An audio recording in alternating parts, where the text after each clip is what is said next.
is the second best team in the NFC East? That's a good question. Eagles are off the table. Yeah, of course. They're clearly the first. You could say the Eagles are second best if you want. I'm not doing it. First and second best, right? I feel like we make all this talk about the AFC West and how it's so close. What about the NFC East?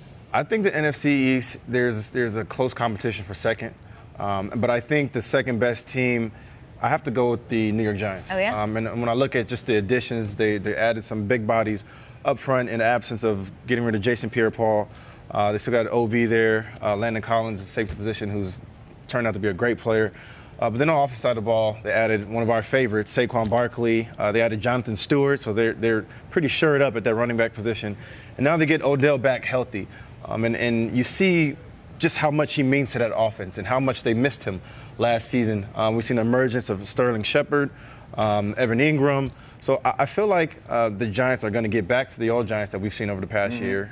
Odell's going to have a great season, and I think they're going to compete. I don't think they're going to get to first place. They're definitely going to compete for the first place. They could be the most improved team in the league this year. They should be. They're the second worst team in the league last year. So I ask you guys, with the Giants, new coach, like it went bad with McAdoo at the end, and they turned on and they benched Eli. Reggie, you've been through some coaching changes in your career. Like Shermer, what do you want to see from Shermer? He comes in this week. Like, what do you want to see from a new coach when the same guys in the locker room, but it kind of went spoiled last year? Well, you want to see a culture change right away. That's what you want to see, because last year, like you said, it couldn't have went any worse for them. They were the second worst team in all of football. They benched Eli Manning, which a lot of us thought was the dumbest thing you could do.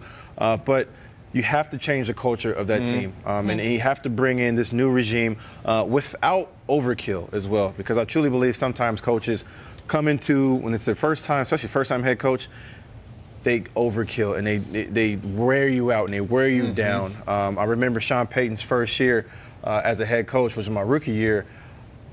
He wore us out. He wore us down. But we ended up playing well. We were one game away from the Super Bowl, so it's all relative, right? But he has to change that culture, and he has to get everybody on the same page, because they couldn't have been more divided last season. Triggs, don't you think, and just everything I've read and I've seen out of Pat Shurmur, the fact that Odell is at OTAs is such a testament to the way he's handled things with Odell, going out to California, maybe I think he saw him or talked to him, something happened, like that's huge, right? He was out in California, they had lunch, and then everyone thought, okay, there's no way he's going to show up to voluntary minicamp. Showed up. There's no way he'd be at OTAs. He showed up. And I also like that Eli Apple, a guy who was kind of on an island last year in his second season, they said, okay, this guy, he doesn't belong in the NFL.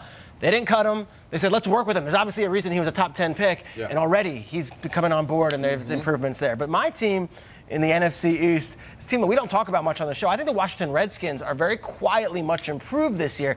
And I look at last season, everyone talks about Dallas, and they talk about the Odell Beckham injury, and then in Dallas, Zeke was out, and obviously there were injuries there. Look at all these games that these guys missed. Jonathan Allen, their first-round pick, missed 11 games. Mason Foster, 11 games. Jordan Reed, maybe the best tight end in football, 10 games. You go down the list, all the way down to Zach Brown and Brandon Sharp. Like, these guys missed games. Chris Thompson missed games. And they were playing with an offensive line that was depleted. I think they had 23 different offensive line combinations. Okay, so now you get rid of Kirk Cousins, not by choice, but it's time to turn on. Alex Smith has won games in this league. Darius Geist, a nice guy in the backfield to have. And you add a lot of, I don't know what to say, maybe veteran leadership in Smith, in that he's been to the playoffs. He's been through this stuff, kind of a steadying force. I like the Redskins this year, and the fact that nobody is talking about Washington only helps them. They can kind of go under the radar and surprise, and they've done that before in the past. You didn't mention your boy, Paul Richardson. Listen, I went in on Paul Richardson early. We talk a lot of football in the offseason. We find ourselves talking about things we didn't expect. I didn't know I was a huge Paul Richardson guy, but I am. I'm going to invest in him. Be damned. The defense still has question marks. We heard from Garrett. You got something in you for the Cowboys? Well, yeah, I look at these guys, and you're talking about so many things went wrong for Washington last year. They had a bad season. So many things went wrong for the Giants last year. They were 3-13. So many things went wrong for Dallas last year, and they were 9-7. Jason Garrett was coach of the year 2 years ago. I think last year was his best coaching effort to get to 9-7. Here's what happened. I think if you look at what a huge disappointment was for Dallas last year, you can kind of convince yourself they went 4-12 or something. No, they didn't. And they had a period of their season where they lost 3 games in a row, 3 tough games. Falcons, Eagles, Chargers, and it was Dak doesn't have it. He's not good. Garrett's going to be fired. The entire empire is crumbling. They pulled themselves out of that hard, and they won 3 of the last 4. They ended really strong, and that wasn't because Zeke came back. They coached their way. They gritted their way. Yeah. I wish I had a better way of describing it. I have a feeling about Dallas this year. There's something about that offense where they got no receivers. They don't have this. No, they have the best O-line in the game, probably the best running back in the game, and they got a great young quarterback. I think Dallas is going to surprise people. Wow, Kyle Brandt, #GMFB. I agree with that. Just because, because now it's going to be more on Dak Prescott. We already knew it was Dak Prescott's team, but now it's it's going to be on him to spread the ball out more. He's not going to have the pressure of having to get the ball to Dez Bryant because Dez was his weapon, his biggest weapon out there. So now he can maybe focus a little bit more on just spreading that ball out and going through his progressions and getting better. Though? Because did they do enough? Exactly. We're talking about how your team brought people in, Saquon's. Yeah. The Redskins did as well. Did the Cowboys do enough without Dez, who I don't think was his favorite target on the field? I think that was Jason Witten.